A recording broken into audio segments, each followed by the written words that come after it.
전 세계가 고개를 저었습니다. 사람이 살아남을 수 없는 땅, 타오르는 불지옥, 움직이는 모래바다. 누구도 손뗄 엄두를 내지 못한 그곳에 한 무리가 발을 디뎠습니다. 먹을 것 하나 마실 물 한 방울 없이 그들은 맨손으로 땅을 뒤집고 모래바람 속에서 꿈을 세우기 시작했습니다.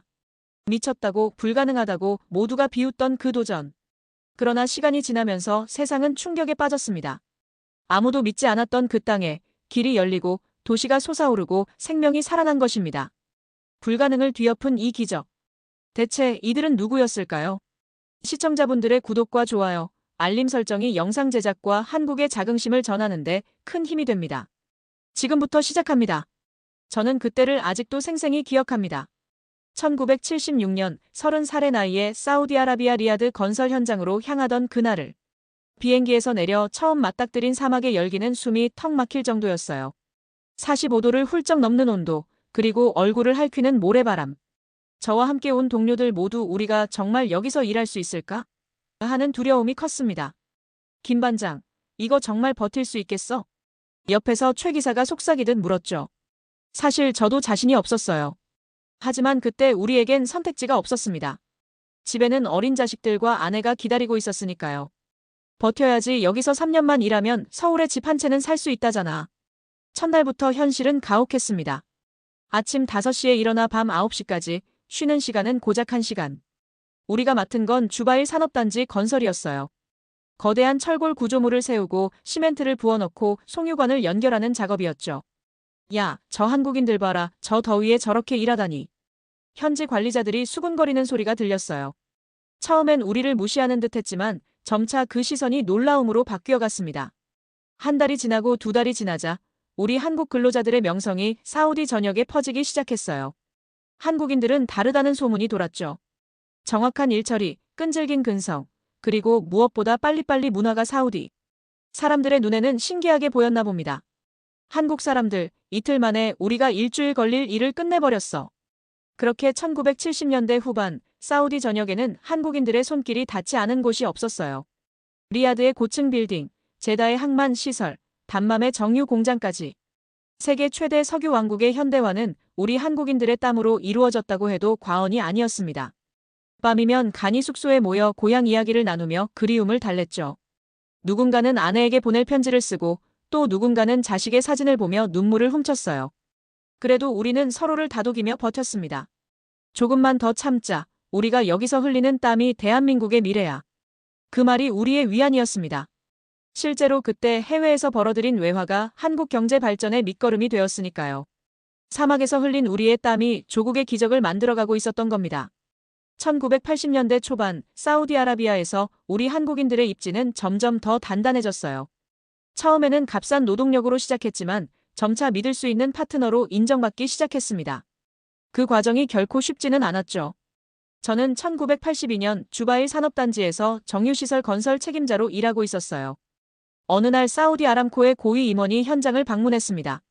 무함마드 씨, 이 송유관 시스템은 우리가 자체 개발한 기술입니다. 더 효율적이고 안전하죠.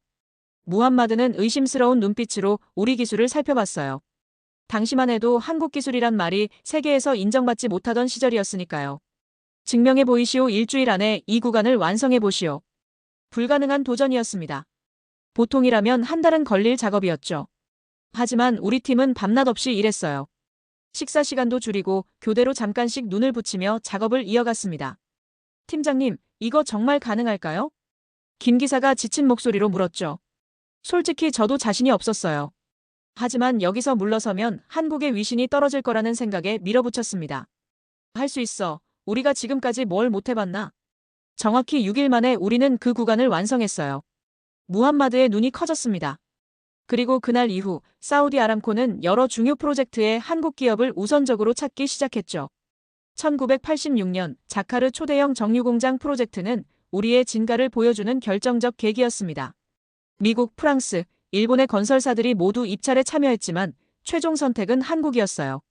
왜 한국을 선택했습니까? 외신 기자가 사우디 아람코 회장에게 물었죠. 그들은 약속을 지킵니다. 기한 내에 예산 내에서 최고의 품질로 완성합니다. 이것이 한국인들의 특별함이죠. 이 말이 전 세계에 보도되었을 때 우리 모두는 가슴이 뭉클했습니다. 자카르 프로젝트는 3년간의 대공사였어요. 수천 명의 한국 기술자들이 참여했고 완공 후 사우디 원유 생산량의 30%를 처리할 수 있는 거대한 시설이 되었죠. 현장에서는 한국식 관리 시스템이 도입되었어요. 아침 조회, 안전교육, 품질관리 회의. 처음엔 현지 작업자들이 불평했지만 곧 그 효율성에 감탄했습니다. 한국식 시스템은 마법 같아요. 어떻게 이렇게 체계적으로 일할 수 있는지. 사우디 엔지니어 하산이 물었죠. 우리는 없는 곳에서 무언가를 만들어내는데 익숙해요. 그게 한국인의 저력입니다. 그렇게 우리는 단순 건설을 넘어 기술과 시스템을 전수하는 단계로 발전했어요. 사우디 왕실에서도 한국인들의 성과를 주목했고 파하드 국왕은 직접 한국 기업인들을 초청해 감사의 뜻을 전하기도 했습니다. 사막의 모래바람 속에서도 흔들리지 않는 우리의 기술력과 신뢰가 점점 더 깊게 사우디 땅에 뿌리내리고 있었어요. 세월이 흘러 2010년대에 접어들면서 사우디아라비아는 큰 변화를 맞이했어요. 비전 2030이라는 야심찬 계획을 발표하며 석유 의존 경제에서 탈피하려는 움직임이 본격화되었죠. 그리고 그 중심에는 네오멘 EOM 프로젝트가 있었습니다. 저는 2017년 은퇴를 1년 앞두고 있었어요. 40년 가까이 건설 현장을 누비며 사우디와 한국을 오갔던 저에게 마지막 프로젝트가 찾아왔습니다. 박 부장님, 네옴 프로젝트 자문단으로 참여해 주셨으면 합니다. 한국 대기업 임원이 전화로 요청했을 때 처음엔 망설였어요. 이미 나이도 많았고 고국에서 편히 쉬고 싶었거든요. 하지만 네옴이라는 단어가 저를 다시 사막으로 이끌었습니다. 네옴이 뭐길래 사우디가 그렇게 열을 올리나요? 제 아내가 물었죠. 설명해드렸어요. 사막 한가운데 500조 원을 들여 미래 도시를 짓는 거예요. 태양광과 풍력만으로 에너지를 공급하고 자율주행 차량만 다니고 모든 것이 인공지능으로 연결되는 그런 게 가능해요. 그래서 우리를 부르는 거예요. 불가능을 가능으로 만들어 온 한국인들을. 네옴 현장에 도착했을 때 40년 전과는 완전히 다른 풍경이 펼쳐졌습니다. 첨단 장비들, 정교한 설계도, 그리고 세계 각국에서 모인 전문가들. 그 중에서도 한국 기업들의 존재감이 두드러졌어요. 삼성, 현대, LG. 한국의 첨단 기술력을 자랑하는 기업들이 네옴의 다양한 영역에서 활약하고 있었습니다. 스마트 시티 설계, 신재생 에너지 시스템, 자율주행 인프라, 오지 통신망 구축까지. 박 선생님, 40년 전에 상상이나 했겠습니까? 우리가 이런 미래 도시를 사막에 짓게 될 줄요. 사우디 프로젝트 매니저 압둘라가 웃으며 말했어요. 그는 제가 80년대에 가르쳤던 젊은 엔지니어였죠. 이제는 백발이 성성한 중년 신사가 되어 있었습니다. 꿈에도 생각 못했죠. 그때는 송유관이나 제대로 연결하는 게 목표였으니까요. 네옴의 핵심은 더 라인이라는 170km 길이의 직선형 도시였어요. 자동차 없이 5분 안에 모든 생활시설에 접근 가능한 혁신적 구조의 도시죠. 이 불가능한 도전에도 한국의 건설 기술과 IT 역량이 중추적 역할을 담당했습니다. 한국은 정말 놀라운 나라예요. 50년 전만 해도 전쟁으로 폐허가 된 나라였는데 이제는 세계 최첨단 기술을 가진 나라가 되었으니까요. 사우디 젊은 엔지니어 파이살의 말에 가슴이 뿌듯했어요. 우리가 걸어온 길이 이제 다른 나라의 희망이 되고 있다는 사실이 자랑스러웠죠. 네옴 프로젝트는 아직도 진행 중입니다.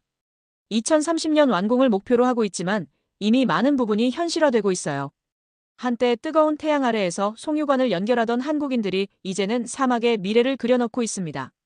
어제의 땀이 오늘의 기술이 되어 돌아온 셈이죠. 2020년 저는 은퇴 후 한국에서 평화로운 시간을 보내고 있었어요. 그러던 어느 날 사우디에서 온 특별한 초청장을 받았습니다. 리야드에서 열리는 한국-사우디 문화교류 50주년 기념행사에 참석해달라는 내용이었죠. 과거 사우디 건설 현장에서 일했던 원로들을 초청한다고 했어요. 아버지, 정말 가실 거예요? 딸이 물었습니다. 당연하지, 내 인생의 절반을 바친 곳인데. 리야드 공항에 내렸을 때 저는 눈을 의심했어요. 40년 전 모래바람만 가득하던 그곳이 완전히 달라져 있었거든요. 초고층 빌딩들, 첨단 시설들. 그리고 가장 놀라웠던 건 한글 간판들이었습니다. 박 선생님 환영합니다. 공항에서 저를 맞이한 사람은 압둘라즈의 아들 나세르였어요. 압둘라즈는 제가 80년대에 함께 일했던 현장 감독이었죠. 나세르 많이 컸구나. 마지막 봤을 땐 어린애였는데. 저 이제 한국말도 잘해요. 선생님이 가르쳐 주셨잖아요. 나세르는 유창한 한국어로 대화를 이어갔어요. 놀라워서 물었습니다. 어떻게 한국어를 이렇게 잘하게 됐니? 한국 드라마 덕분이죠. 겨울 연가부터 시작해서 요즘엔 오징어 게임까지. 사우디 젊은이들 사이에서 한국 문화는 정말 인기 있어요. 호텔로 가는 길에 본 풍경은 더욱 놀라웠습니다. 한류 상품을 파는 가게들, 한국 음식점들, 그리고 K-팝 포스터들이 거리 곳곳에 붙어 있었어요. 한때 우리가 땀 흘렸던 사막의 나라가 이제는 한국 문화의 열풍 속에 있었습니다.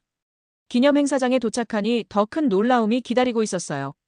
사우디 청년들이 한국 전통 춤을 추고 BTS의 노래에 맞춰 춤을 추는 모습이었죠. 그들의 눈빛에서 한국에 대한 진정한 애정이 느껴졌습니다. 우리 아이들은 한국이 롤모델이에요. 사우디 교육부 장관이 연설 중에 말했어요. 열악한 환경에서도 교육과 기술력으로 세계적인 나라가 된 한국의 스토리가 우리에게 영감을 줍니다. 행사 중 가장 감동적인 순간은 양국 교류의 역사전 개막식이었어요. 1970년대 한국 근로자들의 흑백 사진부터 현재의 문화 교류까지 반세기의 역사가 전시되어 있었습니다. 제 젊은 시절 모습도 그 속에 있더군요. 이분들이 오늘의 한국 사우디 관계를 만든 주인공들입니다. 사진 앞에서 사우디 왕세자가 직접 우리에게 감사를 표했어요. 그 순간 가슴이 뭉클했습니다. 우리의 노력이 헛되지 않았다는 생각이 들었거든요. 저녁에는 특별한 만찬이 준비되었어요. 사우디 전통 음식과 함께 김치, 불고기, 비빔밥이 제공되었죠. 사우디 젊은이들이 젓가락 사용법을 능숙하게 구사하는 모습에 또 한 번 놀랐습니다. 박 선생님, 요즘 리야드에서는 매주 토요일마다 한국 문화의 날이 열려요. 수천 명의 사우디 사람들이 모여 한국 영화도 보고 한국 음식도 맛보죠. 나세르의 말에 저는 감개무량했어요. 한때는 서로의 언어도 문화도 이해하지 못했던 두 나라가 이렇게 가까워질 수 있다니. 땀으로 시작된 인연이 이제는 문화로 깊어지고 있었습니다. 2022년 봄, 저는 사우디아라비아 재방문을 준비하고 있었어요. 이번엔 특별한 목적이 있었죠. 한국의 원전 기술을 소개하는 세미나에 원로 자문위원으로 참석하게 된 겁니다. 박 선생님, 사우디에서 원자력 발전소라니 세상이 많이 변했네요. 함께 가기로 한 정 교수의 말에 고개를 끄덕였습니다. 석유의 나라가 원자력에 관심을 갖는다는 것, 그것도 한국의 기술을 원한다는 것이 감회가 새로웠어요. 석유가 영원할 거라고 생각했던 시절이 있었지 하지만 사우디도 변하고 있어. 탄소 중립을 약속했으니 새로운 에너지원이 필요한 거지. 비행기에서 내리자 옛 동료 파이살이 마중 나와 있었어요. 이제는 사우디 에너지부 고위 관리가 된 그의 모습이 자랑스러웠습니다. 박 선생님, 기다렸습니다. 우리 젊은 엔지니어들이 한국의 원전 기술에 대해 많이 듣고 싶어 해요. 세미나장에 도착하니 300명 넘는 사우디 청년들이 모여 있었어요. 그들의 눈빛에서 배움에 대한 열정이 느껴졌습니다. 여러분, 제가 1970년대에 이곳에 왔을 때 사우디는 석유만 믿고 있었어요. 하지만 세상은 변하고 있죠. 미래는 다양한 에너지원에 조화해 있습니다. 제 짧은 환영사 이후 한국 수력 원자력 전문가들의 발표가 이어졌어요. 한국의 원전 건설 역사, 안전 기술, 그리고 아랍에미리트 UAE에 성공적으로 수출한 바라카 원전 사례까지. 사우디 참가자들은 놀라운 집중력으로 경청했습니다. 한국의 원전 기술이 특별한 이유가 무엇입니까? 한 청년이 질문했어요. 한국 수력 원자력의 김 박사가 답변했죠. 안전성과 경제성의 균형입니다. 우리는 세계에서 가장 안전하면서도 효율적인 원전을 짓습니다. 게다가 건설 기간도 짧고 예산 내에서 완성하는 능력이 있죠. 그날 저녁 사우디 에너지부 장관이 마련한 만찬에서 놀라운 소식을 들었어요. 사우디가 원자력 에너지 프로그램을 본격화하기로 했고 첫 파트너로 한국을 검토하고 있다는 거였죠. 박 선생님, 솔직히 말씀드리자면 미국과 프랑스, 러시아도 우리에게 제안을 했습니다. 하지만 우리는 한국의 모델이 가장 적합하다고 생각해요. 장관의 말에 제 가슴이 뛰었습니다. 한때 단순 노동력 제공자로 시작했던 나라가 이제는 첨단 기술의 파트너로 인정받고 있었으니까요. 다음 날, 우리는 사우디 동부 해안에 건설 예정인 원전 부지를 방문했어요. 끝없이 펼쳐진 사막과 바다가 만나는 그곳에서 저는 50년 전 처음 이 땅을 밟았을 때의 기억이 떠올랐습니다. 이곳이 미래의 첫 번째 사우디 원자력 발전소 부지입니다. 한국과 함께 건설하게 되길 바랍니다. 파이살의 말에 깊은 감명을 받았어요. 우리가 흘린 땀이 이제는 미래 에너지의 씨앗이 되어 돌아온 셈이었으니까요. 석유의 시대를 넘어 이제 우리는 함께 에너지의 미래를 만들어갑니다. 세미나 마지막 날, 젊은 사우디 엔지니어들과 한국 전문가들이 함께 원자력 안전훈련을 진행하는 모습을 지켜봤어요. 서로 다른 언어와 문화를 가졌지만 기술이라는 공통의 언어로 소통하는 그들의 모습이 아름다웠습니다. 땀으로 시작된 인연이 이제는 첨단 기술의 협력으로 새로운 미래를 만들어가고 있었어요. 2023년 초여름, 저는 특별한 초청을 받았어요. 사우디아라비아 여성기업인 협회에서 한국의 발전, 경험과 여성의 역할이라는 주제로 강연을 해달라는 요청이었죠. 처음엔 제가 왜 여성 관련 주제로 강연을 해야 하는지 의아했습니다. 박 선생님은 사우디의 변화를 처음부터 지켜본 산증인이시니까요. 특히 우리 여성들에게 한국의 경험담을 들려주시면 큰 영감이 될 거예요. 초청장을 보낸 노라의 메시지를 읽고 이해할 수 있었어요. 노라는 제가 80년대에 알았던 동료 엔지니어의 딸이었죠. 리야드에 도착했을 때 또 한 번 놀라움을 금치 못했습니다. 공항에서 저를 맞이한 것은 노라가 직접 운전하는 차량이었어요. 불과 몇 년 전까지만 해도 사우디에서 여성 운전은 금지되어 있었는데 이제는 당연한 일상이 되어 있었죠. 놀랐죠? 2018년부터 많은 것이 변했습니다. 이제 우리는 운전도 하고 여권 신청도 남성 보호자 없이 할 수 있고 회사도 자유롭게 설립할 수 있어요. 컨퍼런스장으로 향하는 길에 보니 카페에서 일하는 여성들, 매장을 운영하는 여성들, 회사에 출근하는 여성들의 모습이 눈에 띄었습니다. 불과 몇 년 사이에 사우디 사회가 이렇게 변할 수 있다니 놀라웠어요. 한국 여성들은 어떻게 사회 진출을 이루었나요? 많은 어려움이 있었을 텐데. 노라의 질문에 솔직하게 답했습니다. 한국도 쉽지 않았어요. 1970년대만 해도 여성의 역할은 주로 가정에 한정되어 있었죠. 하지만 경제 발전 과정에서 여성의 교육과 사회 참여가 늘어났고 그것이 국가 발전의 원동력이 되었어요. 컨퍼런스장에 도착하니 300명이 넘는 사우디 여성 기업인과 전문가들이 모여 있었습니다. 놀랍게도 그중 상당수가 IT, 바이오, 신재생 에너지 등 첨단 산업 분야에서 활동하고 있었어요. 저는 한국을 롤모델로 삼았습니다. 인사말을 건넨 사우디 여성 IT 기업가 라일라의 말이 인상적이었어요. 한국이 자원 없이도 교육과 기술로 세계적인 나라가 된 것처럼 우리도 석유에만 의존하지 않는 미래를 만들고 싶어요. 제 강연에서는 한국의 발전 과정과 그 속에서 여성들의 역할 변화에 대해 이야기했습니다. 특히 교육의 중요성을 강조했죠. 한국은 가난했을 때조차 교육만큼은 포기하지 않았어요. 그리고 여성 교육은 전체 사회의 발전으로 이어졌죠. 강연 후 질의응답 시간, 한 젊은 여성이 손을 들었습니다. 전통을 존중하면서도 변화를 이루어낸 한국의 비결이 무엇인가요? 잠시 생각한 후 답했어요. 균형입니다. 우리는 전통의 가치를 지키면서도 필요한 변화는 과감히 받아들였어요. 완벽한 방법은 없습니다. 하지만 할 수 있다는 믿음이 중요해요. 한국인들이 사막에서 불가능해 보이는 일을 해냈듯이 여러분도 자신의 꿈을 이룰 수 있습니다. 컨퍼런스 이후 노라는 자신이 설립한 여성 IT 교육센터로 저를 초대했어요. 그곳에서는 사우디 젊은 여성들이 코딩을 배우고 스타트업 아이디어를 발전시키고 있었습니다. 이 센터의 이름이 한국의 꿈이에요. 한국이 걸어온 길이 우리에게 큰 영감을 주었거든요. 노라의 말에 가슴이 뭉클했어요. 우리가 흘린 땀이 이제는 희망의 씨앗이 되어 돌아온 셈이었으니까요. 여러분이 꿈꾸는 사우디의 미래가 곧 현실이 될 거예요. 한국이 그랬듯이요.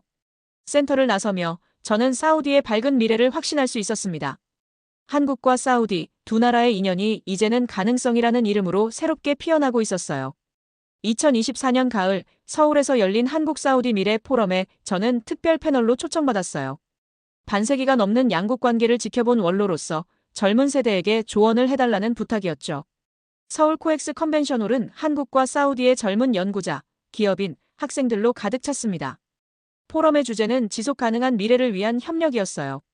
기후변화, 식량 안보, 물 부족 문제 등 두 나라가 함께 풀어가야 할 과제들이 논의됐습니다. 첫 번째 세션은 친환경 도시 건설에 관한 것이었어요.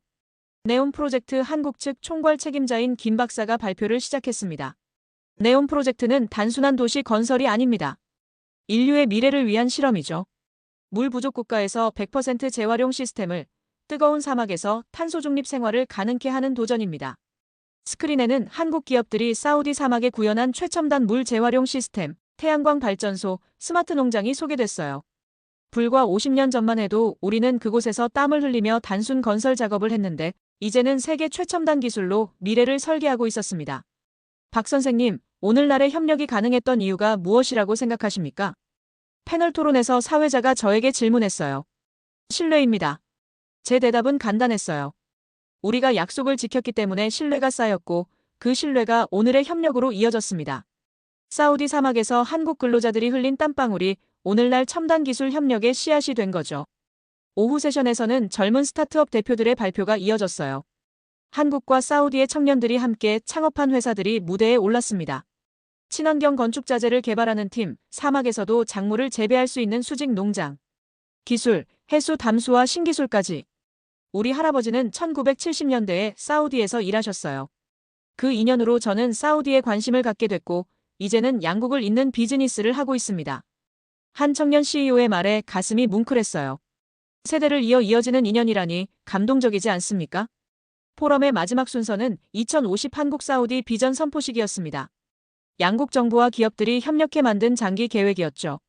신재생 에너지, 인공지능, 우주산업, 바이오 헬스케어까지 두 나라가 함께 도전할 미래 산업의 로드맵이 제시됐어요. 한국과 사우디는 단순한 경제 파트너를 넘어 같이 동반자로 함께 갑니다. 과거의 성공 경험을 바탕으로 미래의 도전에 함께 대응하겠습니다. 양국 대표의 공동선언이 발표됐고 참석자들의 열렬한 박수가 이어졌습니다. 포럼이 끝난 후 한 사우디 청년이 저에게 다가왔어요. 그의 할아버지가 저와 70년대에 함께 일했다고 했죠. 제 할아버지께서 항상 말씀하셨어요.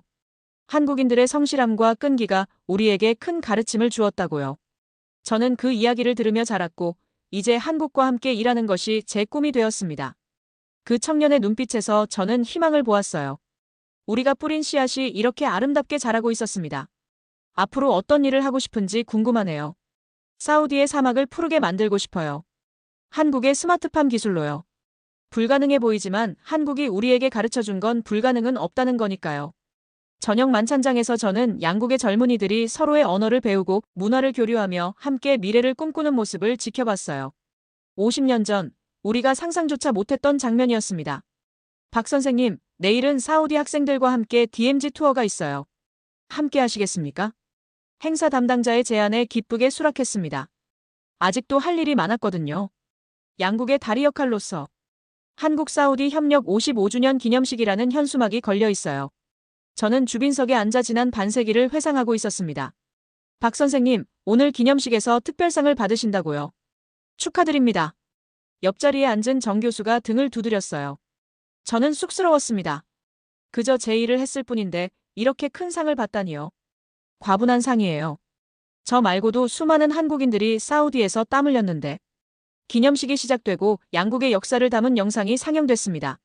1970년대 사막 한가운데서 작업하는 한국 근로자들, 80년대 거대한 산업시설이 들어서는 모습, 2000년대 첨단 기술 협력, 그리고 오늘날 문화와 인적 교류까지. 그 긴 여정이 10분 영상에 담겨 있었어요. 한국과 사우디의 관계는 단순한 경제 협력을 넘어선 인간적 신뢰의 역사입니다. 사우디 대사의 말에 모두가 공감했어요. 그리고 저는 무대로 초청받았습니다. 한국-사우디 우정의 징표라는 특별상을 받게 된 거죠. 떨리는 마음으로 수상 소감을 말했습니다. 55년 전, 저는 젊은 엔지니어로 사우디 사막에 첫 발을 디뎠습니다. 당시 우리는 아무것도 없었어요. 기술도 자본도 국제적 신뢰도 없었죠. 오직 성실함과 끈기만 갖고 있었습니다. 잠시 목이 메어 말을 잇지 못했어요. 그 시절 함께 일했던 동료들, 지금은 하늘나라에 있는 친구들이 생각났으니까요. 지금 세계가 한국을 주목합니다. 우리의 기술, 문화, 그리고 발전 모델에 관심을 갖습니다. 하지만 저는 알아요. 이 모든 것이 하루아침에 이루어진 게 아니라는 걸. 수많은 한국인들의 땀과 눈물, 그리고 희생이 있었다는 걸요. 객석에는 젊은 세대들도 많이 앉아 있었어요. 그들에게 꼭 전하고 싶은 말이 있었습니다. 우리는 불가능을 가능으로 만든 나라입니다. 한강의 기적을 이룬 나라 사막에서도 기적을 만든 나라입니다. 젊은 세대 여러분, 이제 여러분의 차례입니다. 우리가 쌓아올린, 우리가 이룩한 신뢰와 실력을 바탕으로 더 큰 세계로 나아가십시오. 기념식 후 리셉션장에서 다양한 사람들이 저를 찾아왔어요. 특히 기억에 남는 건 사우디에서 온 10대 학생들이었습니다. 박 할아버지, 저희는 한국에서 공부하고 싶어요. 한국의 기술과 교육 시스템을 배워서 나중에 우리나라를 발전시키고 싶어요. 그들의 눈빛에서 저는 50년 전 우리의 모습을 보았어요. 가난했지만 꿈이 컸던, 배우고 싶고 성장하고 싶었던 우리 세대의 모습을요. 그래, 꿈을 크게 가져라. 한국과 사우디가 함께라면 더 많은 기적을 만들 수 있을 거야. 호텔 창밖으로 서울의 야경이 빛나고 있었습니다.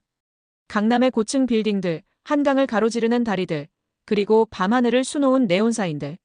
불과 반세기 만에 우리가 이룬 변화였죠. 사우디도 비슷한 변화를 겪고 있어요.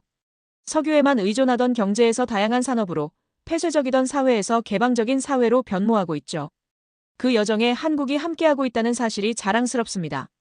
지구 반대편 사막에서 시작된 인연이 이렇게 깊어질 줄 누가 알았을까요? 리셉션에서 만난 외교부 관계자의 말에 고개를 끄덕였어요. 인연은 스스로 만들어가는 거죠. 우리가 진심을 다했기에 이런 결실을 맺은 겁니다. 밤이 깊어갈수록 저는 더 많은 생각에 잠겼습니다. 제 인생의 대부분을 바친 사우디와의 인연, 그 속에서 성장한 대한민국의 모습, 그리고 앞으로 펼쳐질 미래까지. 우리는 세계를 바꾼 나라입니다. 불모지에서 기적을 만든 나라, 가난에서 불을 일군 나라, 그리고 이제는 전 세계에 영감을 주는 나라. 사막에 뿌려진 우리의 땀방울이 오늘날 큰 숲을 이루었고 그 숲은 앞으로도 계속 자라날 것입니다. 한국과 사우디 두 나라의 아름다운 동행이 세계 역사의 한 페이지를 장식하고 있었습니다. 창밖의 밤하늘을 바라보며 조용히 감사의 기도를 올렸어요. 지난 세월 동안 함께 걸어온 길, 그리고 앞으로 우리의 다음 세대가 걸어갈 새로운 길을 위해. 한국, 참 대단한 나라야. 나지막이 중얼거리며 오늘의 기념식을 마무리했습니다. 언젠가부터 우리는 잊고 살았습니다. 이 작은 나라가 세상이 불가능이라 말하던 땅을 바꿨던 것을. 사막을 길로 만들고 바람을 견디며 미래를 열었던 것을. 맨손으로 기적을 세운 사람들. 그들이 바로 우리였습니다. 그리고 지금 다시 세상은 묻고 있습니다. 이 기적의 주인공은 누구였는가? 대한민국, 우리가 걸어온 길이 세계를 바꾸고 있습니다. 오늘 사연은 여기까지입니다. 긴 영상 시청에 감사드리며 구독과 좋아요 부탁드립니다. 내일 더 좋은 영상으로 찾아뵙겠습니다. 오늘도 행복한 하루가 되었으면 좋겠습니다.